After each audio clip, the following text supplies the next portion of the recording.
दर्शकहरू नमस्कार। एबिसी वाचमा यहाँहरूलाई हार्दिक स्वागत छ। म अनन्त अनुराग।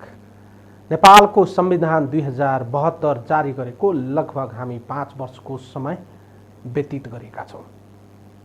आउँदो 3 गते संविधान दिवस भव्यताका साथ मुलुकभरि मनाइँदैछ। यद्यपि यो 5 वर्षको समयावधिलाई हामीले पछाडि फर्केर हेर्ने हो भने यो संविधान माथि आम जन अपेक्षा, विकास, संघीयता, धर्मनिरपेक्षता र संविधान कार्यान्वयन लगायतका सवालहरूबारे प्रत्येक साल बहस हुँदै आउँदै गर्दा पछिल्लो समय संविधान कार्यान्वयनको तह कुन अवस्थामा पुग्यो, संविधान स्वीकार्यताको सवाल कति सफल भयो, संविधानभित्र रहेका त्रुटिहरूले चाहिँ कसरी अप्ठ्याराहरू सृजना गरे, संविधानमा अझै पनि सुधार गर्नुपर्ने विषयवस्तुहरू के रहेका छन्, संविधानका लुप होलहरू टेकेर संविधानलाई दुरुपयोग गर्ने परिपाटीलाई कसरी निस्तेज बनाउन सकिन्छ, पक्कै पनि यो बहसको विषय अझै पनि छ र भइरहनेछ।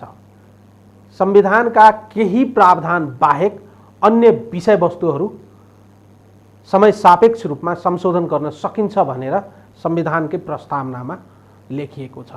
संविधानको प्रस्तावनामा केही विषयवस्तुहरू बाहेक अन्य विषयवस्तुहरूलाई समयक्रमसँगै आवश्यकताको सिद्धान्तको आधारमा संशोधन गर्न सकिने राजनीतिक दलका नेतृत्वहरूले बारम्बार बताउँदै आइरहेका छन्।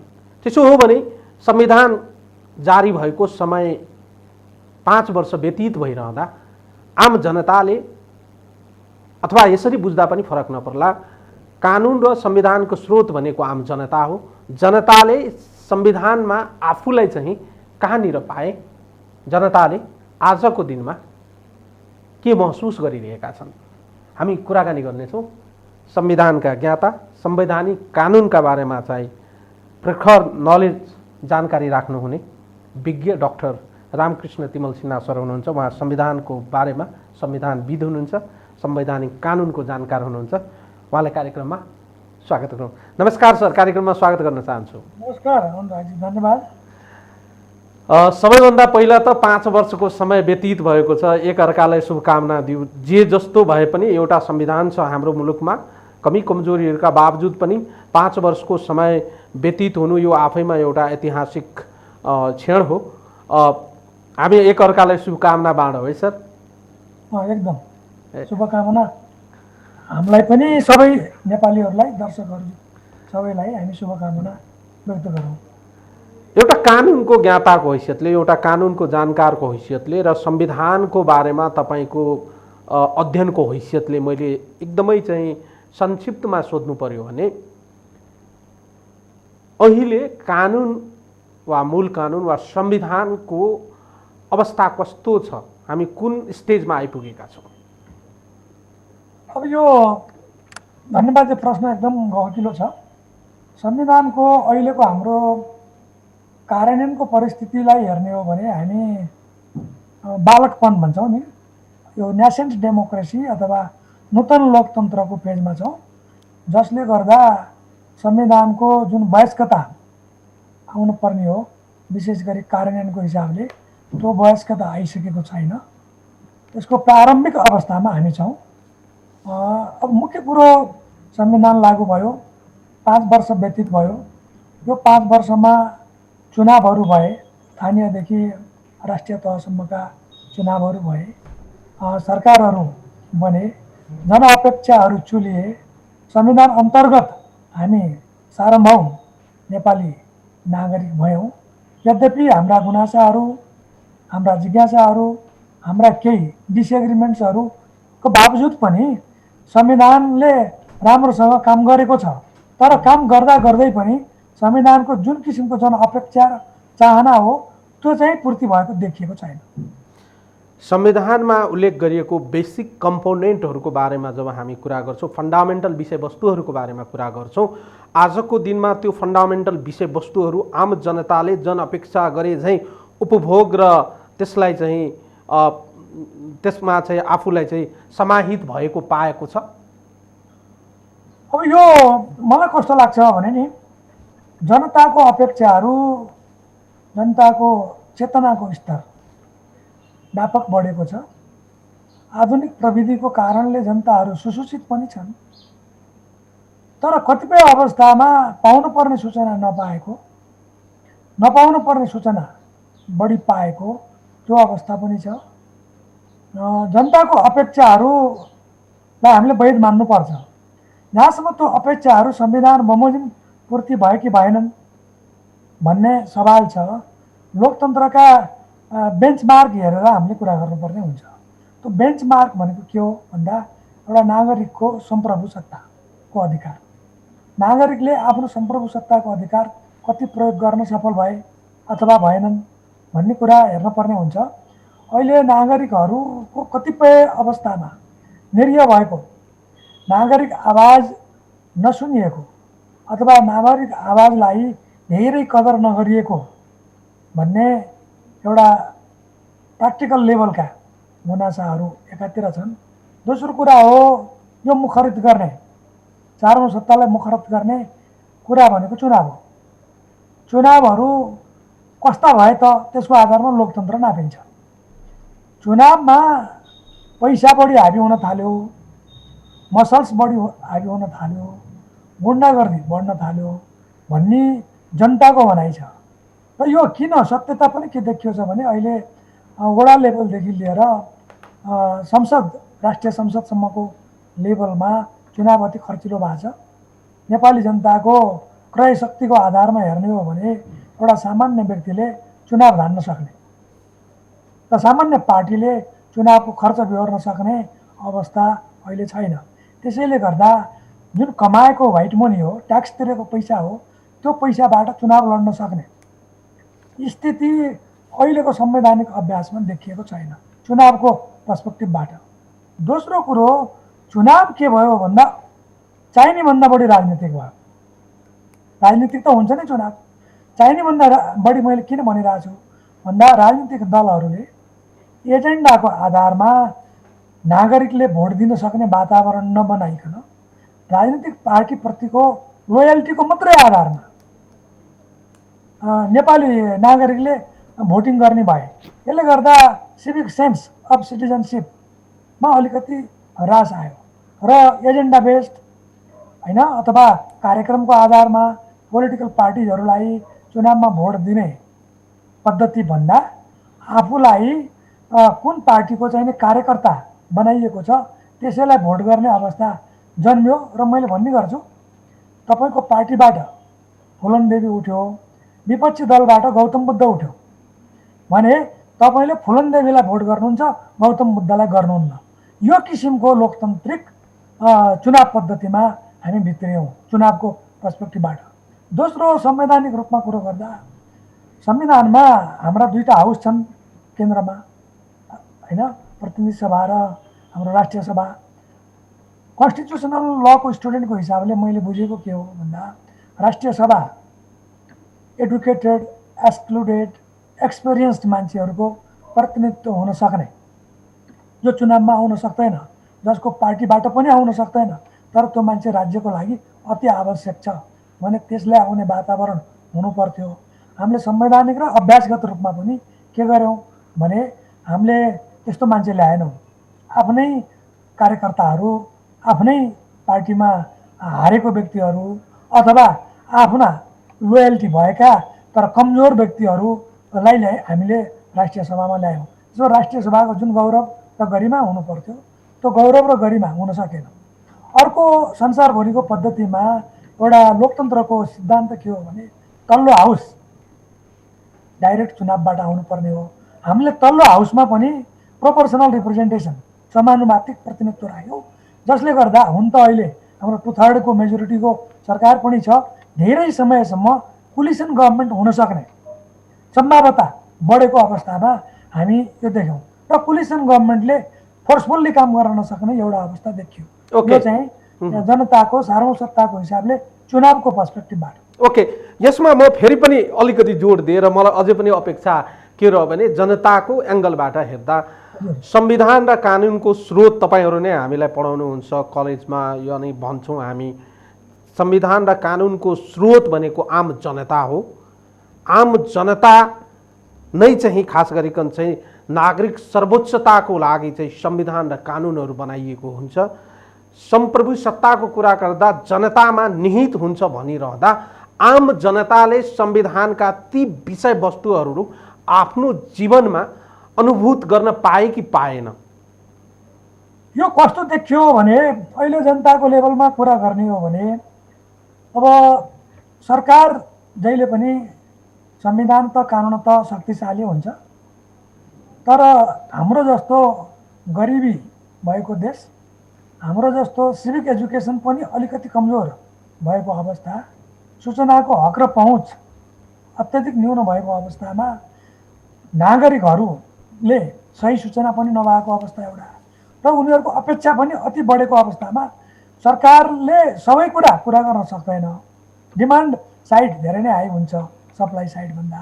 तर त्यति हुँदा हुँदै पनि कहाँनिर हामी कति प्रोग्रेसिभली रियलाइज गऱ्यौँ त कन्स्टिट्युसनल प्रोभिजन्सहरू भन्ने अर्थमा हेर्ने हो भने अहिले नेपाली नागरिकहरूका कुरा हामीले विभिन्न कोणबाट सुन्दा, अर्गनाइज अनअर्गनाइज, व्यक्तिगत रूपमा अथवा संस्थागत रूपमा अथवा चाहिँ कुनै सङ्गठनात्मक क्लबको रूपमा अथवा कुनै विद्यालयको रूपमा हेर्ने हो भने सन्तुष्टिभन्दा असन्तुष्टिका आवाजहरू प्रशस्त आएका छन् र ती असन्तुष्टि वास्तवमा बेठिक छन् भन्न सक्ने स्थिति पनि छैन। किनकि लोकतन्त्रको लागि लडेका जनताहरू, लोकतन्त्रको लागि रगत बगाएका शहीदहरू, लोकतन्त्रको लागि हुम्मिएका नागरिकहरूले आफ्नो हुम्माई अथवा आफू शहीद भएर अरूलाई बचाउन अर्को जेनेरेसनलाई दिन सक्ने जुन न्याय हो त्यो जुन प्राप्त भएन भने त्यो बलिदानको कुनै अर्थ भएन।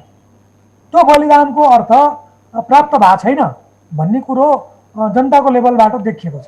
त्यो कुरो आम चाहनाबाट देखिएको छ। त्यो अर्थमा हेर्दै हो भने नेपाली नागरिकहरू अझै पनि संप्रभु सत्ता सम्पन्न भइसकेका रहेनछन् कि संविधानले बनाउँदैमा अथवा घोषणा गर्दैमा हुन सक्ने होइन रहेछ कि भन्ने कुरा छ। यो बेलामा म बेलायतको प्रसिद्ध प्रोफेसर कानुनविद प्रोफेसर यङको भनाइलाई चाहिँ साइड गर्न चाहन्छु। उहाँले के भन्नुहुन्छ भने संविधान बन्नु र संविधान लागू हुनु फरक कुरा हो, संविधान लेख्नु र संविधान व्यवहारमा उतारिनु कुरा फरक हो, संविधान लेखिने कुरा अकन्स्टिट्युसन हो, संविधान लागू हुने कुरा द कन्स्टिट्युसन हो। अहिले त्यो परिस्थितिबाट मूल्याङ्कन गर्ने हो भने हामीले के बुझ्छौँ भने नेपालमा अहिले हाम्रो संविधानको जुन डकुमेन्ट छ त्यो अकन्स्टिट्युसन अथवा एउटा संविधानको पुस्तक अथवा एउटा संविधानको दस्तावेजको रूपमा रहेको छ। त्यो वास्तविक जनताको संविधान, त्यसको अनुभूति गर्न सकिने संविधान र जनताले लेखेको, जनताले बुझेको, जनताले भोगेको संविधान अझै बन्न सकेको छैन। अब यो विषय उठिसकेपछि फेरि पनि मेरो विषय के हो भने यो संविधानको स्पिरिटको कुरा गर्ने हो भने विगतमा पनि हाम्रो देशमा चाहिँ अन्य पहिला बनाइएको संविधानहरू पनि थियो, तर यो संविधानमा अलिकति फरक पद्धतिको कुरा गरेका छौँ। हामीले पद्धतिलाई चाहिँ हामीले लिपिबद्ध गरेका छौँ र व्यावहारिक रूपमा त्यसलाई एक्सर्साइजमा चाहिँ हामी लगेका छौँ। यस अर्थमा कि हाम्रो यो चाहिँ सङ्घीय गणतन्त्रको चाहिँ संविधान हो। हाम्रो देशमा अहिले फेडरलिजम छ, संघीयता छ। यो संविधानको मुख्य चुनौती भनेकै फेडरलिजमलाई चाहिँ कार्यान्वयन गर्ने कुरा हो। अहिलेको स्थितिमा यतिका दिनसम्म हामीले एक्सर्साइज गरिरहँदा संवैधानिक रूपमा, कानुनी रूपमा र वैधानिक रूपमा संघीयतालाई यो संविधानले चाहिँ कसरी चाहिँ अगाडि बढाएको छ, यो संविधानले संघीयतालाई कसरी मलजल गरेको छ वा संघीयताको जीवन चाहिँ कसरी अगाडि बढेको छ। हाम्रो संघीयताको बारेमा कुरो गर्दा संसारको संघीयताको बारेमा पनि अलिकति हेर्नुपर्ने हुन्छ। संघीयताको सिद्धान्त हेर्दाखेरि क्लासिकल थ्योरी पनि छ, ओरिजिन थ्योरी पनि छ र मोडर्न फङ्सनल थ्योरी पनि छ। हाम्रो संविधान यो पछिल्लो तेस्रो फङ्सनल थ्योरी अन्तर्गतको संविधान हो र हाम्रो संहितामा धेरै देश, भनौँ करिब 29 देश संघीय संविधानहरू छ 29 देशमा र संसारको 40% जति जनसङ्ख्या संघीय संविधानबाट शासित छन्। संहितामा लिखित संविधान हुन अति जरुरी छ। संहितामा स्वतन्त्र निष्पक्ष बलियो र भरपर्दो न्यायपालिका नभई हुँदैन र संहिता चलाउनलाई अलिकति बढी खर्च चाहिन्छ, अलिकति खर्चिलो चाहिन्छ। र अर्को सोचबुझ यो अहिलेको 21औं शताब्दीको संहिता, मैले पुरानो क्लासिकल संहिताको कुरा गरिरहेको छैन।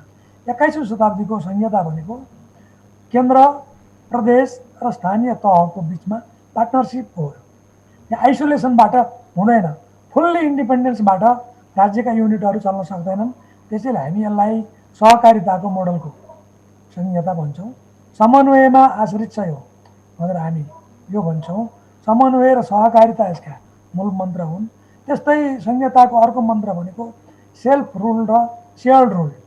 कति स्वशासन हो, आफैले शासन गर्न सकिन्छ, कति सहशासन हो, सँगसँगै शासन गर्ने हो युनिटहरूको बिचमा, यो दोस्रो कुरा हो। अहिले हाम्रोमा समस्या के देखिया छ भने एउटा समन्वयको समस्या देखिया छ, अर्को सहकारिताको समस्या देखिएको छ। भने कानुन बनाउने काममै यहाँले जुन कुरो उठाउनु भयो, कानुन बनाउने काममा संविधानले तिनै तहको अधिकार तोकिदिएको छ र साझा अधिकारका सूचीहरू पनि तोकिएको छ। तर त्यो कतिमा ओभरल्यापिङ छ, कतिमा क्लियरिफिकेसनको जरुरी छ र कतिमा यो समन्वय प्र्याक्टिस क्यानाडाको जस्तो अलिकति युनिटहरूको अथवा प्रोभिन्स र लोकल लेभल सेन्ट्रल लेभलको बसेर केही कन्ट्र्याक्ट बेसिस कम्प्याक्ट क्रिएट गरेर पनि गर्नुपर्ने अवस्था छ। त्यो किसिमको कुराहरू हामीले गरेका छैनौँ। अब हुन त 3 तहको संहिता साउथ अफ्रिकामा छ, अर्जेन्टिनामा छ, अरू केही स्विजरल्यान्डमा छ, केही देशहरूमा छ। धेरै देशहरूले 2 तहको संहिताको अभ्यास गरेका छन्। अब हामीले 3 तहको संहिता त भन्यौँ, तर हामीले 3 तहको मानसिकतामा हामी छैनौँ। अहिले पनि हाम्रो संहिताको कुरो गर्ने हो भने फुल फेडरल कन्ट्री संविधान त देखिए पनि त्यसका प्रावधानहरूलाई विश्लेषण गर्ने हो भने यो अर्ध अथवा त्योभन्दा पनि कम चौथाइ संहिताको अवस्थामा छ। केन्द्रीयताको मनस्थिति छ। धेरै कुराहरू केन्द्रले बनाइदिएर प्रोभिन्सियल लेभल र लोकल लेभलमा पठाइदिएको छ। लोकल लेभलहरू आफैमा कानुन बनाउने हिसाबले पूर्ण सक्षम भइसकेको अवस्था छैन। प्रदेश लेभलका सरकारहरू धेरै आफ्ना असन्तुष्टिहरू जाहेर गरिरहेको अवस्था छ। आफै रेभेन्यू जेनेरेट गर्न सक्ने, फाइनेन्सियल अटोनोमी क्रिएट गर्न सक्ने लोकल युनिटहरू छैनन्। केन्द्रको अनुदानबाट चल्न पर्ने संहिता भएको र केन्द्रको मानसिकता पनि अझ बढी केन्द्रीयतातर्फ गइरहेको परिस्थितिमा नेपालको संहिता अझै पनि हाम्रो संविधानले अपेक्षा गरे बमोजिम सन्तुलित रूपमा अगाडि बढ्न सकेको मैले देखेको छैन। हामी संहितामा गइसकेपछि व्यावहारिक रूपमा अहिले तपाईँले बताए जस्तै शक्तिलाई चाहिँ विभाजन गर्ने कुरा वा शक्तिलाई चाहिँ परीक्षण गर्ने कुरा वा शक्ति चाहिँ बाँडफाँडका कुरामा चाहिँ व्यावहारिक रूपमा समस्या देखिएको हो कि यो कानुनी समस्या र संवैधानिक समस्या हो? यसको दुईटा पक्ष छ। एउटा संविधानमा पनि केही कुरा हतारमा लेखियो, जुन कन्करेन्ट लिस्ट छ, साझा सूची र कुन सूचीहरू छ, त्यो सूचीमा अलिकति पुनर्विचार गरेर संशोधन गर्नुपर्ने केही अवस्था छ एउटा भने।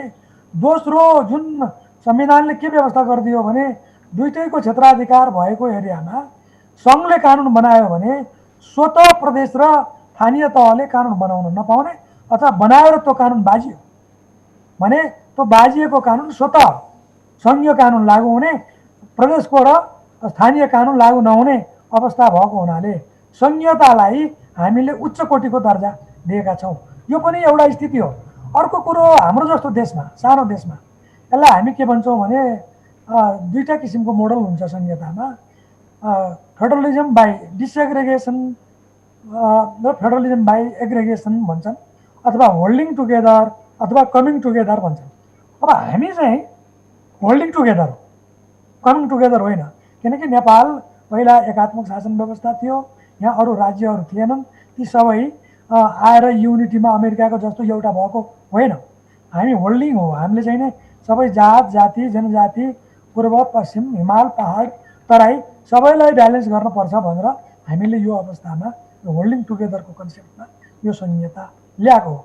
त्यसो भएको हुनाले केही कुरा हाम्रो संवैधानिक सोचमा पनि अप्ठ्यारा कुरा छन्। हुन त अहिले त्यो अप्ठ्यारो कुरो उजागर गरेर हिँड्ने बेला भइसकेका छैन, किनभने हामी भर्खर यसको चरणमा छौँ र यो कोभिड-19ले अलिकति संहिता जरुरी हो कि स्थानीय लेभल अथवा प्रदेश लेभलले जुन कामहरू गर्न सक्छन् भन्ने एउटा कुरा र अब जस्तो शिक्षाकै कुरामा स्थानीय लेभललाई छोड्न पर्छ भन्ने जुन आवश्यकता अहिले शिक्षा मन्त्रालयले देखिरहेको छ त्यो परिस्थितिलाई हेर्दा अलिकति केही अभ्यासमा खुकुलोपन अथवा अभ्यासमा केही राम्रोपन आउन सक्ने हो कि भन्ने मलाई लाग्छ। तर जहाँसम्म हाम्रो इकोनोमीको साइजको हिसाबले कुरा गर्ने हो भने लोकल लेभल र सेन्ट्रल लेभल भए पुग्थ्यो। यो बिचको प्रोभिन्सियल लेभल त्यति जरुरी हो जस्तो लाग्दैन, यो मेरो निजी कुरा हो। तर अब संविधानमा आइसकेको हुनाले अहिले यसमा धेरै बहस गर्नुभन्दा पनि कसरी यसलाई सम्भव बनाउन सकिन्छ, बढी समन्वयकारी भूमिका खेल्न सकिन्छ, सहकारिताको हिसाबले काम गर्न सकिन्छ र दुवैले अथवा तिनटै तहहरूले आफ्नो क्षेत्राधिकार कसरी बुझ्न सकिन्छ र कम्प्रोमाइज गर्न सकिन्छ, कम्प्याक्ट क्रिएट गर्न सकिन्छ भन्नेमा लाग्नुपर्छ जस्तो लाग्छ।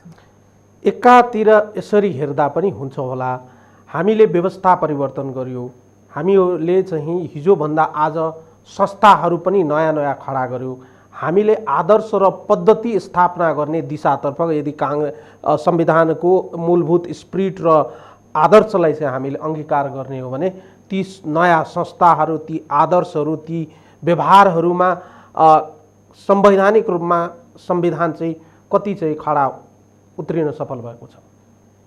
संविधानको अब एउटा के बुझ्नुपर्छ भने 100% क्रिटिक्स भएर नि काम छैन। संसारमा कुनै पनि संविधान 100% लागू भएको छैन र कुनै पनि संविधान लागू नै नहुने, लागू भइसकेपछि हुँदैन।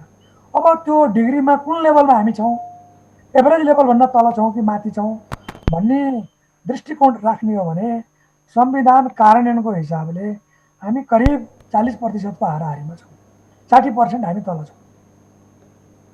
किन भन्दा हामीले धेरै महत्त्वाकांक्षा राखेर संविधान बनायौँ। हाम्रो देशको संविधानमा व्यवस्थित मौलिक हकको कुरा गर्ने हो भने संसारको कुनै पनि देशको संविधानमा यति धेरै, यति एक्सटेन्सिभ फन्डामेन्टल राइट्सको व्यवस्था छैन, लिखित रूपमा राखिएको छैन। सिभिल एन्ड पोलिटिकल राइट्सलाई बिल अफ राइट्सको रूपमा राख्ने प्रचलन विकसित देशहरूमा छ। हामी गरिब, अविकसित, अल्पविकसित अथवा विकासोन्मुख जे भने पनि हामी यो राष्ट्रका मान्छेले त्यो जुन किसिमको फन्डामेन्टल राइट्स, सोसल सेक्युरिटीको राइट्स, इन्डिभिजुअल मात्रै नभएर समूहका अधिकारहरू, जुन किसिमको सामाजिक सुरक्षाको अधिकार, आवासको अधिकार, शिक्षाको अधिकार, स्वास्थ्यको अधिकार, उपभोक्ताको अधिकार, महिलाको अधिकार, बालबालिकाको अधिकार यसरी राख्यौँ। त्यो अधिकारहरू देख्दा राम्रो छन्, तर यो अहिले सिम्म मर्मरको अङ्गुर जस्तो भएका छन्। देख्दा राम्रा छन्, सजाइएका छन्, संविधानको किताबमा छन्, हामीले रिपोर्ट लेख्नु पऱ्यो भने बडो राम्रो पनि छ, हामीसँग छन् भन्न सक्छौँ। तर कसैले त्यो अङ्गुर खान खोज्यो भने दाँत भाँचिन्छ।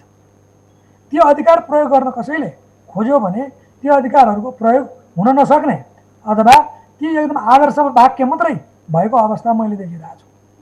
त्यसैले यी मौलिक हकहरूलाई व्यवहारमा कार्यान्वयन गर्नको लागि चुनावलाई निष्पक्ष, पारदर्शी, कम खर्चिलो बनाउनको लागि र त्यो संविधानमा भएका कुरा यदि लागू भएनन् भने त्यो लागू हुन सक्ने न्यायिक परिपाटी अलिकति अझै मैले खुलस्त रूपमा सोधेँ। हिजोका दिनमा चाहिँ यो देशको लागि चाहिँ राजा चाहिँ आवश्यक भएन, त्यही भएर हामीले राज संस्था फाल्यो, राजा फाल्यो, हामीले राष्ट्रपतिको एउटा संस्था बनायो। राष्ट्रपति संस्था भनेको हिजोको राजा जस्तै होइन भने चाहिँ आम जनअपेक्षा थियो, त्यो लागू भयो कि भएन। उपराष्ट्रपति बनायो, उपराष्ट्रपति संस्था बनाइसकेपछि उपराष्ट्रपतिको जुन आदर्श, मूलभूत सिद्धान्तहरू, पद्धतिहरू स्थापित गर्न सक्नु पर्दथ्यो आम जनताका लागि, त्यो आदर्श र पद्धति स्थापित भयो कि भएन। हामीले नयाँ लोकतान्त्रिक गणतन्त्रमा हाम्रो देशको सर्वशक्तिमान प्रधानमन्त्रीको परिकल्पना गर्यौँ र जनतालाई चाहिँ बलियो बनाउने प्रधानमन्त्रीको परिकल्पना गरिरहँदा हामीले त्यो आदर्श, सिद्धान्त र पद्धतिमा चाहिँ मुलुकलाई चाहिँ सन्देश दिने गरी, आम जनतालाई चाहिँ विश्वास लिन सक्ने गरी चाहिँ त्यो पद्धति बसाल्न सक्यौँ कि सकेनौँ भने पनि संवैधानिक रूपमा, कानुनी रूपमा चाहिँ हेर्ने कसी हो नि। एकदम अहिले के देखियो भने हाम्रो संविधान त हाम्रो राष्ट्रपतिको जुन व्यवस्था छ, उहाँ हेड अफ द स्टेट हुनुहुन्छ र स्पिरिट अफ द कन्स्टिट्युसन भन्छ। हेड अफ द स्टेटले। इभन नोमिनल हेड भए पनि हाम्रो जस्तो राष्ट्रपतिको अधिकार हाम्रो संविधानमा धेरै छैन, तर संविधानमा धेरै नभए पनि राष्ट्रपतिको जुन महान मर्यादा अथवा राष्ट्रपतिले खेल्नुपर्ने भूमिका भनेको संविधानको रक्षा गर्नु हो, राष्ट्रको रक्षा गर्नु हो। स्पिरिट अफ द कन्स्टिट्युसन भनेको defending the constitution from the position of president हो। तर त्यो अहिले जनताका आवाजहरू हेऱ्यो, न्युजपेपरमा मिडियामा आएका कुराहरू हेऱ्यो, राष्ट्रपतिको शासकीय शैली र सञ्चालन गर्ने अवस्था हेऱ्यो भने मलाई लाग्छ यो नयाँ नयाँ भएर हो कि, अथवा म्याच्युरिटी नपुगेर भएर हो कि, अथवा अरू पनि देशको अभ्यासलाई हामीले हेर्न नसकेको कारणले हो कि, त्यो संस्थाको जुन किसिमको मर्यादा र उच्च आदर्श हुनुपर्थ्यो त्यो लेभलमा हामी पुग्न सकेको देखिरहेको छैन। त्यहाँ पुगिसकेपछि राजनीतिक गन्ध आउनु हुँदैन। त्यहाँ पुगिसकेपछि सल्लाहकारकै सही सल्लाहबाट गलत निर्णय हुनु हुँदैन।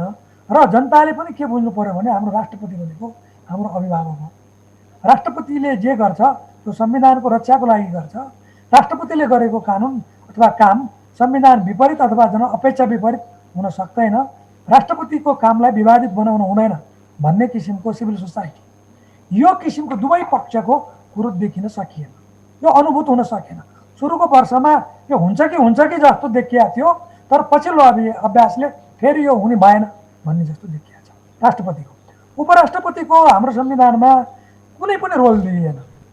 कोही राष्ट्रपति नभएको बेला राष्ट्रपतिको भूमिका निर्वाह गर्ने बाहेक कुनै न कुनै एउटा अथवा दुईटा, चाहे सेरेमोनियल नै सही, कुनै भूमिका दिनु पर्थ्यो।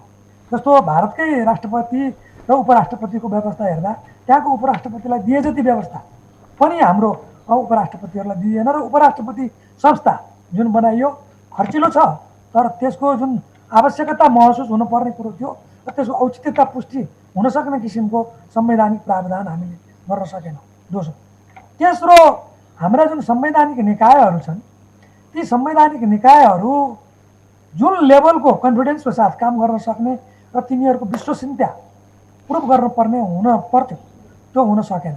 हाम्रा संवैधानिक निकायहरू किन हुन सकेनन् त्यसको कारण छ। त्यो कारण त एउटा हो, हाम्रो संवैधानिक परिषद कमजोर छ। किन कमजोर छ भन्दा देख्दा सबै पावरफुल व्यक्तिहरूको त्यहाँ उपस्थिति छ, तर व्यवहारमा के भयो, अपोजिसन पार्टीको लिडर पनि त्यहाँ हुने, प्रधान न्यायाधीश पनि त्यहाँ हुने हुँदा अपोजिसन पार्टीले आफूले सिग्नेचर गरेर आएपछि नियुक्तिको बारेमा कमेन्ट गर्न नसक्ने नैतिक दायित्व हुने, प्रधान न्यायाधीशले आफैले सही गरेर आइसकेपछि त्यसैको नियुक्तिको बारेमा आफैले कति आलोचक अथवा न्यायको कुर्सीबाट कति बोल्ने त्यो विवाद आयो भने ती कुराहरूमा कमजोर हुने भएको हुनाले अहिलेको संवैधानिक परिषदको जुन संरचना छ त्यसले प्रतिपक्षलाई कमजोर बनाएको छ, न्यायालयलाई पनि कमजोर बनाएको छ भने सरकारलाई सजिलो बनाएको छ, भागभण्डा गरिदिएको छ। अध्यक्षता गर्ने व्यक्ति सरकारमा रहेको दलले लिने र त्यो अध्यक्षता गर्ने व्यक्तिलाई आफ्नो अनुकूल आफूलाई सपोर्ट गर्ने मान्छे ल्याउने, सिद्धान्तको संविधानको संरक्षकको हिसाबले होइन कि आफ्नो राजनीतिक अभिष्टलाई सपोर्ट गर्न सक्ने व्यक्ति ल्याउने प्रचलनको सुरुवात जुन यो 5 वर्षमा देखियो त्यो साह्रै गलत। यो लोकतन्त्रको विरुद्ध अथवा लोकतन्त्रलाई संस्थागत गर्ने पद्धतिभन्दा धेरै कमजोर हिसाबले हामी अगाडि बढ्यौँ। हामीले सर्ट साइटेडनेस, अदूरदर्शी निर्णय गऱ्यौँ।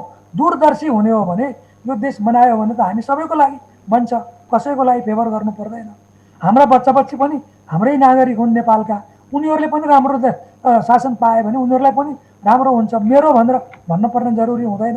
त्यो संस्कारमा हामीले राजनीतिलाई डोर्याउन सकेनौँ।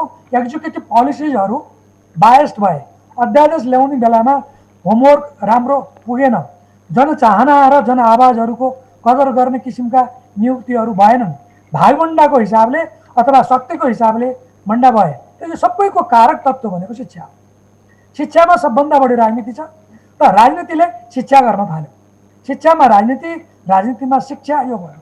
र युनिभर्सिटीका प्रोफेसर्सहरू कुनै न कुनै पार्टीसँग आबद्ध, कुनै न कुनै पार्टीको झन्डा बोके मात्र त्यो चाहिँ भिसी अथवा रजिस्ट्रार अथवा रेक्टर पाउन सक्ने सिचुएसन, ज्ञानको हिसाबले, अनुसन्धानको हिसाबले, क्षमताको हिसाबले युनिभर्सिटीको पदाधिकारीहरूको नियुक्ति नहुन सक्ने वातावरणले गर्दा संविधानको कार्यान्वयन पक्ष धेरै फितलो भएको मैले देखेँ।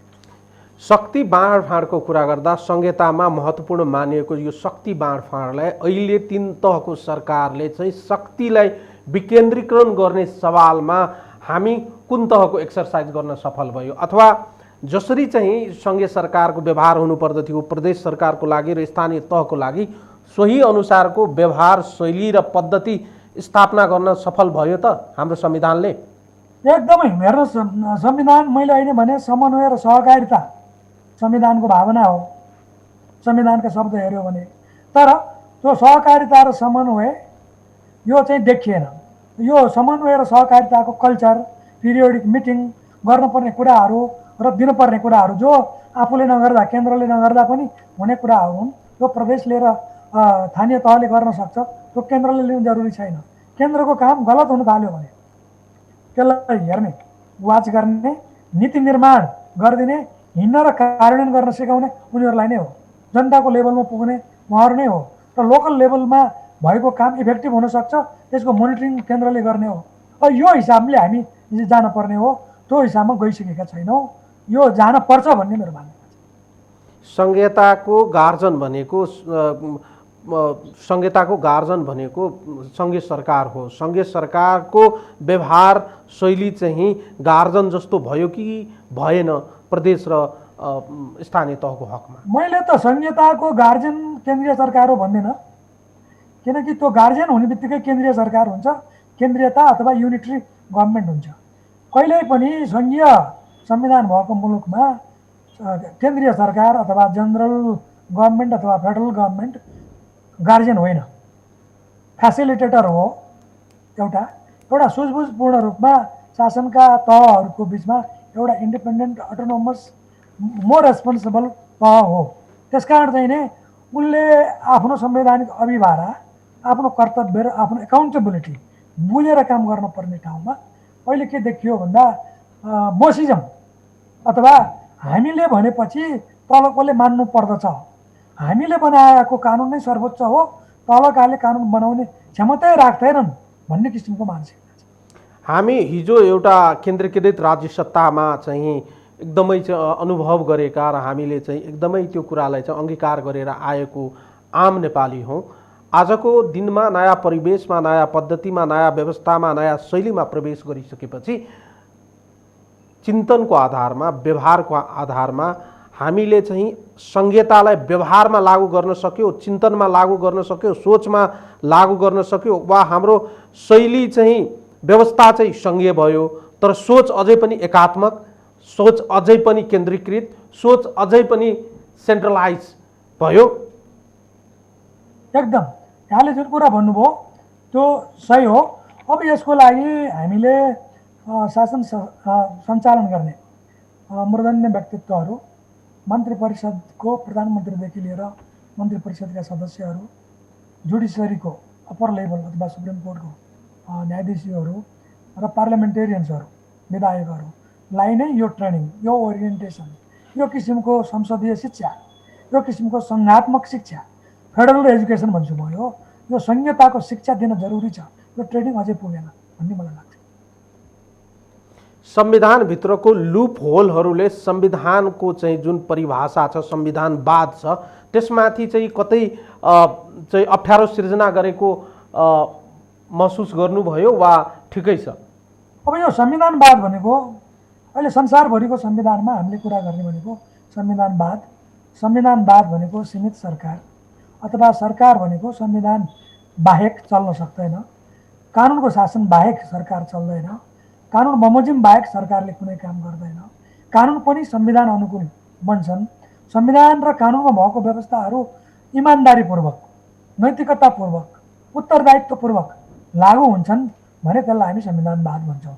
र यदि त्यसबाट कुनै अङ्ग अथवा कुनै व्यक्ति डेभिएट हुन्छ अथवा विचलनमा जान्छ भने त्यसलाई रोक्न सक्ने हैसियत न्यायपालिकामा छ भने त्यसलाई हामीले संविधानवाद भन्छौँ।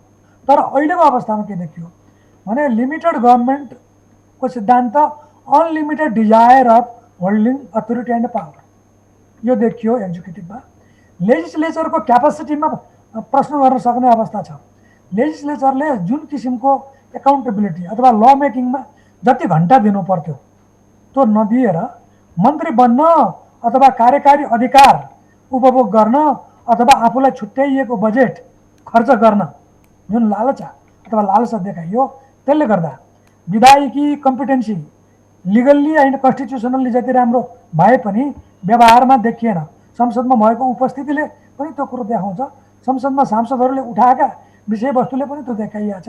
र इभन कतिपय अवस्थामा प्रतिपक्ष पनि कमजोर देखिरहेको मैले अहिले पनि भने, फेरि पनि भने, सघन रूपमा प्रतिपक्षले आफ्नो भूमिका खेल्न नसकेको र गभर्निङ जुन पार्टी हो त्यो पार्टीले जुन किसिमको बिलहरू, जुन किसिमको डेलिब्रेसन्सहरू, जुन किसिमको कन्सल्टेसन गर्न जरुरी थियो विधायिकाको, त्यो किसिमको मान मर्यादा राखेको जस्तो पनि देखिएन विधायिकाको सम्बन्धमा। जहाँसम्म अब न्यायपालिकाको कुरो गर्दा न्यायपालिका पनि राजनीतिक भागभण्डा, नियुक्तिको भागभण्डाको चपेटाबाट मुक्त हुन सकेन। यो पोलिटिकल लिडर्सहरू अथवा पोलिटिकल मास्टर्सहरू आफू शासन र सत्तामा आएको बेलामा कसरी सुप्रिम कोर्ट क्याप्चर गर्ने अथवा सुप्रिम कोर्टलाई कसरी आफ्नो अनुकूलको मान्छेहरू ल्याएर भविष्यमा आफ्नो अनुकूलको प्रभाव, राजनीतिक विवाद आएको खण्डमा त्यो प्रभाव व्यक्तिगत विवादमा नहोला, त्यो कसरी गर्ने भन्ने सोचबाट अब सर्वोच्च अदालतमा न्यायाधीश होइन प्रधान न्यायाधीश नियुक्ति गर्न थालियो। यो मान्छे प्रधान न्यायाधीश हुन्छ कि हुँदैन भन्ने हिसाबले नियुक्ति गर्ने वातावरण राजनीतिले दियो। कानुन मन्त्रीहरूले अदालतको जुन सर्वोच्चता हो त्यसलाई विचार नगरेर पार्टीगत रूपमा विभाजन गर्ने आफ्नो आफ्नो नामहरू खल्तीबाट झिके। त्यस्तै नेपाल बारबाट गएको प्रतिनिधि आफै राजनीतिकर्मी जस्तो गरेर राजनीतिक रूपमा र आफ्नो व्यक्तिगत स्वार्थको रूपमा न्याय परिषदलाई युज गर्ने मनस्थितिमा पुग्न गयो। अब प्रधानमन्त्रीले नियुक्ति गरेको प्रतिनिधि त स्वाभाविक रूपमा पोलिटिकल हुने भयो। त्यहाँ न्यायालयको जम्मा 2 जना न्यायाधीशहरू हुने र 3 जना बाहिरको हुने हुँदा गैर न्यायिक अथवा राजनीतिक व्यक्तिको मेजोरिटी भएको न्याय परिषदको संरचना भएको हुनाले यो न्याय परिषदको संरचनामा अबको संविधान संशोधनबाट विचार गर्नुपर्ने अवस्था छ। होइन भने न्यायिक स्वतन्त्रता खोज्न अब हामी धेरै वर्ष पछाडि फर्कन पर्ने अवस्था आउन सक्छ। त्यसको कारणले गर्दा संविधानवाद मूर्छित हुन सक्छ। संविधानको एकदमै चाहिँ हामीले चाहिँ उल्लेख्य पक्ष भन्ने हो भने चाहिँ मौलिक हकको समृद्धिको दिशा हो भनेर चाहिँ तपाईहरू भन्नुहुन्छ, कानुनविदहरूको चाहिँ भनाइ हुन्छ। मौलिक हकको एङ्गलबाट हामीले यदि संविधानको यो 5 वर्षको कार्यान्वयनको पक्षलाई हेर्ने हो भने चाहिँ आम जनताले वा मौलिक हकको चाहिँ एङ्गलबाट यो पूर्ण रूपेण कार्यान्वयनको दिशातर्फ अगाडि बढेको देखिन्छ। मौलिक हकको कार्यान्वयनको सिलसिलाको कुरा गर्ने हो भने एक त नेपाली नागरिकहरू आफ्नो मौलिक हक प्रचलन गराउन, विशेष गरी socio economic and cultural rights र सोलिडारिटी राइट्स प्रचलन गराउन धेरै कम अभ्यास गरेका छन् र कम अभ्यस्त छन्। यदि त्यो प्रचलन गराउन खोज्ने हो भने ठाउँ ठाउँमा समस्या हुन्छ। त्यो समस्या के? संविधानको पालना गरौँ, कार्यान्वयन हुँदैन निर्णय, पालना नगरौँ, संवैधानिक दायित्वबाट विमुख हुन्छ। त्यसैले यो कारणले गर्दा पनि संविधानले जुन मौलिक हकको व्यवस्था गरेको छ र त्यसको कार्यान्वयनको स्थिति छ, न्यायपालिका कतै कमजोर हुने त होइन। न्यायपालिका विरुद्ध कुनै आवाजहरू उठ्छ भने दुईटा कारणले उठ्छ। एउटा भएको प्रावधानलाई व्याख्या गरिदिएन भनेर, एउटा न्यायालयले गरेको निर्णय कार्यान्वयन भएन भनेर। यो दुईटा अवस्थामा सरकारले गर्न नसक्ने कुरा निर्णय गर्यो भने कार्यान्वयन हुँदैन, अदालतलाई नै आलोचना हुन्छ। सरकारले गर्न सक्ने कुराहरूमा पनि न्यायालयले आफैले निर्णय गरेन, एक्टिभिजम देखाउन सकेन भने आफै त्यसै कमजोर भयो। यो दुईटै परिस्थितिले गर्दा न्यायालयलाई पनि ठुलो भार छ। अहिले यो जुन जिम्मेवारी र दायित्व छ धेरै छ। यो कारण के हो भन्दा हामीले संविधानको ड्राफ्ट गर्ने क्रममा पहिलो पुस्ता, दोस्रो पुस्ता र तेस्रो पुस्ताका 3टै किसिमका मौलिक हक अरू देशहरूमा भन्दा बढी महत्त्वाकांक्षी भएर हामीले राख्यौँ। दोस्रो पुस्ताका हकहरूको क्रमशः लागू हुने प्रोग्रेसिभ रियलाइजेसनबाट लानुपर्ने अवस्थाका हकहरूलाई पनि हामीले कार्यान्वयनको चरणमा राख्यौँ। त्यति मात्र होइन, व्यक्तिलाई दिन पर्ने मौलिक हक हामीले समूहलाई नै त्यो मौलिक हक दियौँ। त्यसकारण बाहिर भन्दा कुरा गर्दा, इन्टरनेसनल्ली पेपर प्रेजेन्ट गर्दा हाम्रो संविधान राम्रो छ, राम्रो देखिन्छ, तर तिमीहरूले के यो लागू गरेका छौ त भन्यो भने हामी चुप लाग्नुपर्ने अवस्था छ। त्यसैले संविधानवादको हिसाबले, संवैधानिक सर्वोच्चताको हिसाबले, कानुनको शासनको हिसाबले र कार्यपालिकाको उत्तरदायित्व, व्यवस्थापकीय जिम्मेवारीको हिसाबले पनि हामीलाई धेरै अप्ठ्याराहरू छन्। समय टाइम फ्रेमको कुरा गर्ने हो, समयावधिको कुरा गर्ने हो र संवैधानिक रूपमा तोकिएका कतिपय विषयवस्तुहरूको कुरा गर्ने हो भने त्यसलाई चाहिँ संविधानले चाहिँ पूर्ण रूपेण अंगीकार गरेको देखिन्छ। अथवा भनौँ न 2 वर्षभित्र चाहिँ सबै कानुनहरू बनाइसक्ने छ भनेर चाहिँ भनिएको छ। तर धेरै यस्ता पनि यति अहिले पनि बाँकी छन् यस्ता कानुनहरू जुन चाहिँ बन्न सकेका छैनन्। बनाउने दिशातर्फ चाहिँ कुनै चाहिँ प्रयासहरू भयो वा भएनन्। एकदमै चाहिँ गम्भीर विषयहरू चाहिँ उठान गर्नुपर्ने विषयहरू, जस्तै अब मूलभूत कुरा नै गर्ने हो भने शिक्षाको, स्वास्थ्यको, रोजगारको विषयवस्तुहरू अझै पनि चाहिँ कतिपय कानुनहरू चाहिँ बन्न सकिरहेको अवस्था छैन। यो समय संविधानमै तोक्ने तर त्यसलाई लागू नगर्ने, यो संविधानलाई नमानेको ठहरिन्छ कि ठहरिन्न? एकदम हामीले के गर्यौँ भने बनाउनु त पछि बनायौँ हामीले 3 वर्षमा एकदम हतार गरेर 1 हप्तामा त्यो संविधानका मौलिक हकहरू कार्यान्वयन गर्ने हामीले विभिन्न ऐनहरू बनायौँ।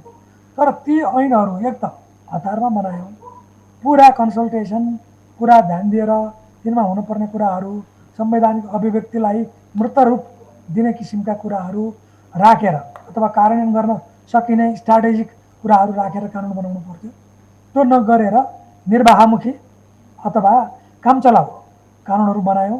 कानुन बनाएपछि त्यो लागू भयो कि भएनन्, लागू गर्न सकिन्छ कि सकिँदैन, त्यो किसिमको संस्थागत संरचना अथवा त्यो किसिमको सोचको विकास भयो कि भएन भन्दा त्यसमा हामी अझै अगाडि बढ्न सकेको देखिएको छैन। ती मौलिक हकहरू अर्को हिसाबमा कुरा गर्ने हो भने निर्देशक सिद्धान्त मात्रै भएका छन्, लागू भइसक्न सक्ने अवस्था भएको छैन। संविधान घोषणा हुँदा एउटा परिवेश सिर्जना भएको थियो। एक थरीका व्यक्तिहरूले संविधानलाई चाहिँ स्वीकार्य गरेको अवस्था थिएन। यसमा चाहिँ आफूलाई चाहिँ समाहित गरेको पाएको थिएन। ती शक्तिहरूले चाहिँ बारम्बार चाहिँ संविधानलाई चाहिँ स्वीकार गर्नका लागि चाहिँ केही शर्तहरू अगाडि सार्दै आएका थिए। यद्यपि चुनाव हुँदासम्म चाहिँ उनीहरू संवैधानिक प्रक्रियामा समाहित भए। यद्यपि अझै पनि उनीहरूका मागहरूको स्वीकार्यताको सवालमा हामीले हेर्ने हो भने संवैधानिक रूपमा, कानुनी रूपमा संविधानको स्वीकार्यताको स्तर बढेको हो कि के हो? अब समस्या कहाँ आयो हेर्नुहोस् त। अब हामीले यति धेरै आयोग बनायो संविधानमा, संविधानले लेख्ने बेलामा धर्मनिरपेक्ष भनेर लेख्यौँ। धर्मनिरपेक्षताको त्यहाँको परिभाषा हेऱ्यो भने न यताको न उताको छ। नेपाल कस्तो किसिमको धर्मनिरपेक्ष हो? कि धर्मनिरपेक्ष क्लियरली भन्नु पर्यो कि नेपाल सनातनदेखि चलिआएको हिन्दू धर्म मान्ने देश हो भन्नु। त्यो दुईटैलाई खुसी बनाउन खोज्दा बिग्रेको अवस्था त्यो परिभाषामा। त्यसले गर्दा त्यो एउटा सवाल धर्मको सवालमा त्यो व्यवस्था छ। दोस्रो सवाल, यत्र हामीले आयोगहरू बनायौँ, ती आयोगहरूमा धर्मको नाममा पनि मुस्लिमलाई धर्म मान्ने हो भने, समूह मान्ने हो भने एउटा हिसाबको कुरा होला। यदि धर्म मान्ने हो भने धर्मको आधारमा आयोग किन गठन भयो? जात मानिँदैन, राज्यको जात हुँदैन भन्ने मान्यता राख्ने राजनीतिक दलहरूले बनाएको संविधानमा जातिगत रूपमा थारू आयोग किन बन्यो? अथवा एउटा क्षेत्रगत रूपमा बस्ने व्यक्तिहरूको लागि मधेसी आयोग किन बन्यो? यो के संविधानको पर्सपेक्टिभबाट मिल्छ त? संवैधानिक धरातलमा यी कुराहरू मिल्छन् भन्ने प्रश्न उठाउने ठाउँहरू छन्। अब त्यो त भयो व्यवस्था। तर यी आयोगहरूमा अहिलेसम्म 5 वर्ष हुँदा पनि आयोगको पदाधिकारीहरूको नियुक्ति हुन नसक्नु यो आफैमा विडम्बनापूर्ण छ। कि त आयोगै चाहिँदैन भन्नु पर्थ्यो। मैले त सधैँ भन्ने गरेको थिएँ, मानव अधिकार आयोग भयो र ती आयोगको विभिन्न च्याप्टरहरू, यी विभिन्न आयोगहरू छन्, ती च्याप्टरमा राखे पुग्थ्यो। संविधानमा नै यी आयोगहरू राखियो। संविधानमा नै आयोग राख्नुको अर्थ त्यसलाई बढी महत्त्व दिएको, राज्य यसमा बढी संवेदनशील छ भन्ने कुरो देखिनु पर्थ्यो। तर त्यो पनि देखिन सकिएन, किनकि राज्यले त्यसमा पदाधिकारीहरूको नियुक्ति गर्न सकेन। त्यहाँ नियुक्ति भयो भने तिनको अधिकार पनि फेरि रिकमेन्डरी मात्रै छ, इम्प्लिमेन्टेसन गर्न सक्ने धेरै कुराहरू छैनन्। फेरि पनि सरकारको एकाउन्टेबिलिटीको कुरा हुन्छ। सरकारले लागू गर्न नसक्ने भन्ने बित्तिकै सरकार कमजोर देखिन्छ, सरकार उपद प्रहार पनि बढी हुन्छ। त्यसकारण कतै संवैधानिक लेखनमा नै हाम्रो सुझबुझ कम भएको त होइन भन्ने कुरो देखिन्छ।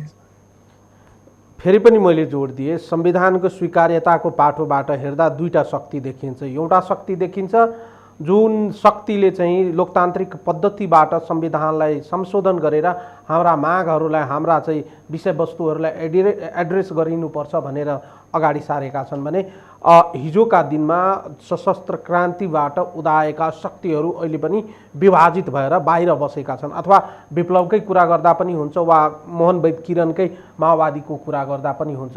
यी फरक फरक शक्तिहरूले अझै पनि मेन स्ट्रिमिङ गर्नको लागि यो संविधानको धारा उपधाराहरू पर्याप्त छन् वा अझै पनि यसमा चाहिँ त्रुटिहरू छन्? संविधानको धारामा धेरै त्रुटि भयो। अब मैले अहिले भने व्यवस्था बढी एम्बिसियस भएर हुने त्रुटि, कार्यान्वयन हुन नसक्ने व्यवस्था राखेर हुने त्रुटि छन्। त्यति हुँदै पनि ती कुरा एमेन्डमेन्टको प्रोसिड्युरबाट अथवा संशोधन गरेर पनि हुन सकिन्छ। सबै व्यक्ति यो संविधानमा अटाउन सक्ने अवस्थामा भएको होइन, अटाउन सक्छन् र आउनु पनि पर्छ। तर जबसम्म हामी लोकतान्त्रिक अभ्यास गर्दैनौँ, एउटा राजा फालेर धेरै राजाहरूको शासनमा कतै हामी आएका त होइनौँ। यो प्रश्न नागरिकले गरेका छन्। अब मैले एउटा संविधान कानुनको विद्यार्थीको हिसाबले कुरो गर्दा म त्यसो त भन्दिनँ, तर म चाहिँ के भन्छु भने जुन अपेक्षा, जुन मान्यता, जुन संविधानवादको सिद्धान्त टेकेर नयाँ संविधान ल्याइयो, बनाइयो, जनताको सार्वसत्ता स्वीकार गरियो, इभन सबै जनताहरूलाई एउटा समाजवादी चिन्तन भएको सरकारले समाजवादीको रूपमा हेर्न सक्ने जुन वातावरण हुन पर्थ्यो, त्यो किसिमको वातावरण नभएर अहिले न यताको चाल न उताको चाल, न आर्थिक विकास, आर्थिक समृद्धि हुन सक्यो, जसका कारणले गर्दा आर्थिक समृद्धि भएको भए अलिकति सजिलो हुन्थ्यो पोलिटिकल समृद्धिको लागि। पोलिटिकल प्रोस्पेरिटी पनि भएन, इकोनोमिक प्रोस्पेरिटी पनि भएन, सोसियल प्रोस्पेरिटी पनि भएन। सोसियल डेमोक्रेसीले के भन्छ भने 1 पर्सन 1 भोटको कुरा गर्छ। पोलिटिकल डेमोक्रेसीले कुरा गर्ने हो भने 1 पर्सन 1 भोटको कुरा गर्छ। अब यी दुईटै कुराहरू हामीले देख्यौँ। अब इकोनोमिक हो भने कम्तीमा पनि व्यक्तिको बेसिक रिक्वायरमेन्ट्सहरू पूर्ति गर्न सक्ने, जति पनि कमाउन वातावरण, राज्य धनी हुन सक्ने सिचुएसन, राज्यको स्रोत र साधनको दोहन गर्न सक्ने वातावरण गरेर धनीलाई गरिब बनाएर समानता ल्याउने होइन कि धनीलाई अझ धनी बनाउने, गरिबलाई पनि धनी बनाउने र समानता ल्याउने पद्धतिमा हामी जानु पर्थ्यो। तर अहिले सोच उल्टो भयो, धनीलाई गरिब बनाउने, गरिबलाई गरिबै रहन दिने, त्यो किसिमको व्यवस्थाको सूत्रपात। एकाधरी चाहिँ संविधानभित्र कमी कमजोरी रहेको कुरा बाहिर बहसको विषय भइरहँदा यो 5 वर्षको समय अवधिभित्र संविधानभित्र रहेका त्रुटिपूर्ण विषयवस्तुहरू, कतिपय धारा उपधाराहरू, कतिपय चाहिँ कानुनसँग बाँचिएका विषयवस्तुहरू, कतिपय चाहिँ लुपहोलहरू यो 5 वर्षको समयावधिभित्र जनस्तरमा एक्सपोज भयो कि भएन? होइन, लुपहोल्सहरू यो छ भन्ने पनि एक्सपोज भयो। हाम्रा कमजोरी यी हुन् भन्ने कुरा पनि पत्ता लगाइयो। अहिले तपाईँले मैले पनि धेरै कुरा यहाँ भन्यौँ, सेयर गऱ्यौँ। कहाँ के गरे हुन्छ भन्ने पनि धेरै कुरा थाहा छ र कतिपय अवस्था थाहा छैन भने यसको डायलग अथवा छलफल सुरु गर्न सकिन्थ्यो। तर मुख्य मनसायको कुरा हो, त्यो मनसाय लोकतान्त्रिक हुनु पर्यो। लोकतान्त्रिक मनसायले गरियो भने त्यो मेरो लागि होइन, यो देशको लागि हो। मैले सधैँ यो पदमा बस्ने होइन, यो पद कुनै दिन म बसे पनि अर्को कुनै व्यक्ति फेरि आउँछ, मैले व्यवस्था बनाएर गएँ भने त्यो व्यवस्थाले यो देशका नागरिकहरूलाई समुन्नत बनाउँछ भन्ने सोचले नै काम गर्न सकेन। सोच परिवर्तनको जरुरी भयो। त्यो सोच परिवर्तन गर्ने शिक्षा, संस्कृति र त्यसको आचरण भएन। शिक्षा त भयो तर दीक्षा भएन। शिक्षालाई व्यवहारमा लागू भएन भने दीक्षा हुँदैन। त्यो दीक्षामा परिणत गर्न सकेनौँ। धर्म, संस्कृति, सभ्यता, परम्परा र आफ्नोपन अथवा नेपालीपन, नेपाल राष्ट्रबोधको हिसाबले हामीले सोच्नै सकेनौँ। अन्त्यतिर आइपुगेको छु डाक्टर साहब। अब सोध्न मन लाग्यो, यतिका कुराकानी गरिसकेपछि यो 5 वर्षको समयावधिभित्र एउटा कन्स्टिट्युसनल एक्सपर्टको हैसियतले चाहिँ तपाईँले यो संविधानको चुनौतीहरू के देख्नु भएको छ? अब चाहिँ यसलाई चाहिँ अझै हामीले दीर्घकालीन बनाउने हो भने चाहिँ यसमा सुधार गर्नुपर्ने चाहिँ विषयवस्तुहरू चाहिँ के देख्नु भएको छ? तपाईँ जस्ता एक्सपर्टहरूको चाहिँ भ्युज कुनै न कुनै माध्यमबाट चाहिँ सत्ता सञ्चालक वा राज्यको चाहिँ मेन स्ट्रिममा रहेका पोलिटिकल पार्टिजहरू, स्टेक होल्डरहरूले पक्कै पनि सुन्नुहुन्छ होला। यस अर्थमा तपाईँलाई मैले सोधेँ यो संविधानको चुनौतीहरू के हुन् र यसमा सुधार गरिएनन् भने यो संविधानको दीर्घकालीन जो यात्रा छ त्यसमा चाहिँ प्रश्नवाचक चिन्ह लाग्न सक्छ वा त्यो यात्रा चाहिँ छुट्टिन सक्छ। कसरी चाहिँ तपाईँहरू एडभाइस दिनुहुन्छ? मलाई के लाग्छ भने यो संविधानमा सुइटेबल संशोधन जरुरी छ। त्यो संशोधनको लागि एउटा विज्ञहरूको समूह पहिला गठन गर्न जरुरी छ, एउटा फिक्स्ड टिओआर दिएर र यो 5 वर्षको अनुभवलाई हेरेर कहाँ त्रुटि देखियो, कहाँ देखिएन, कुन कुरा हामी मजबुत रहेछौँ, कुनमा रहेनछौँ भनेर एउटा रिपोर्ट लिएर त्यो रिपोर्टको आधारमा कन्सल्टेसनको माध्यमबाट संविधान संशोधन गर्नुपर्ने अवस्था छ। त्यो संशोधन गर्ने एरियाजहरूमा अब मैले भन्दा एउटा त धर्मको जुन अहिले परिभाषा छ राज्यको परिभाषामा त्यो विचार गर्नुपर्ने स्थितिको कुरा होला, केही कुरा नागरिकताको सवालमा हेर्नुपर्ने स्थिति होला, केही कुराहरू मौलिक हक जो लागू हुन नसक्ने अवस्थाका छन्, केही डुप्लिकेसन्स छन्। मौलिक हकमा एउटै प्रावधान 2-3 ठाउँमा परेको छ, त्यो मौलिक हकको च्याप्टर्सलाई छुट्टै एउटा लोकतान्त्रिक परिधिमा राखेर हेर्नुपर्ने एउटा अवस्था छ भने हाम्रो राज्यका नीति निर्देशक सिद्धान्त छन्, बडो लफ्टी गोल्स छन्, राम्रा गोल्सहरू छन्। ती गोलहरू पूर्ति भए कि भएनन् भनेर संसदमा छलफल गर्ने कुरा छ अहिले। त्यो रिपोर्ट वार्षिक रिपोर्टको बारेमा त्यो रिपोर्ट आउँदा त्यो वार्षिक रूपमा छलफल हुनु पर्यो। त्यो कुरा छ भने राष्ट्रपति उपराष्ट्रपतिले आफ्नो स्पिरिट अफ द कन्स्टिट्युसनलाई कसरी ध्यान दिने हो, के गर्यो भने हुन्छ, अहिले के भयो र के भएको छैन, अलिकति कन्सल्टेसन गरेर आचरण र व्यवहारमा सुधार गर्यो भने पुग्छ जस्तो मलाई लाग्छ। कार्यपालिकाले जुन किसिमको व्यवस्थापिका र न्यायपालिका उपरको जुन शक्ति पृथकीकरणको जुन सिद्धान्त छ त्यसलाई बडो राम्रोसँग मान्नुपर्ने अथवा मान्ने व्यवहारमा त्यो ओरिएन्टेसन त्यो ट्रेनिङ दिन आवश्यकता छ भने न्यायपालिका कार्यपालिकाको छाया हुनु भएन। अहिले छाया हुन्छ कि भन्ने डर जनताले अथवा बारले छ व्यक्त गरेका छन्, हुन त त्यो भइसकेको छैन, अहिले संस्था जीवित छ, राम्रो छ, तर यसलाई अझ मजबुत राजनीतिक असरबाट मुक्त हुने किसिमको वातावरण तयार गर्नुपर्छ भन्ने मलाई लाग्छ र न्याय परिषदको संरचना परिवर्तन गर्नुपर्छ भन्ने यो कुरा बुझिरहेको छु भने अर्को संहितालाई सञ्चालन गर्नको लागि संहिताको यो 5 वर्षे अभ्यासलाई मूर्त रूप दिन फेरि पनि एकपटक थप गृह कार्य गर्न जरुरी छ। सम्भव भयो भने, यदि सम्भव छ भने बिचको प्रदेशलाई एउटा फेरि पुनर्विचार गर्न सकिने अवस्था आउन सक्ला लङ रनमा। अब अहिलेकै स्थितिलाई कसरी प्रभावकारी बनाउन सकिन्छ त्यो हेर्ने, अनि आयोगहरू संवैधानिक आयोगहरूलाई कि त संविधान संशोधन गरेर झिक्नु पर्यो कि तिनीहरूलाई इफेक्टिभ बनाउनु पर्यो र संवैधानिक आयोगहरू एकदमै छोटो उत्तरको अपेक्षा गरे डाक्टर साहब। संहिताको अहिलेको फाउन्डेसनको रूपमा मधेसलाई लिइन्छ, मधेसका राजनीतिक दलहरूले केही मागहरू अगाडि सारेका छन्, तिनीहरूको माग अझै पनि सम्बोधन भएको छ। यो संविधान मार्फत उनीहरूको मागलाई सम्बोधन गर्न कति सरल छ? यो संविधान मधेसको लागि बाधक छैन, कसैको लागि पनि बाधक छैन। यो संविधान सारा नेपालीको लागि समान रूपमा लागू हुन सक्ने फ्रेमवर्कमा छ। त्यसैले केही सामान्य कुरा थपघट गर्नुपर्छ भने गर्न सकिन्छ, तर यो संविधानै मधेसको विकासमा बाधक छ भन्ने मलाई लाग्दैन। हस् त, समय र संवादको लागि धन्यवाद डाक्टर साहब, धेरै धेरै धन्यवाद। धन्यवाद। उहाँ हुनुहुन्थ्यो संविधान कानुनविद डाक्टर रामकृष्ण तिमल सिन्हा। आजको लागि यो संवाद यति नै। सम्पूर्ण युनिटलाई मैले पनि बिदा दिनुहोस्। नमस्कार।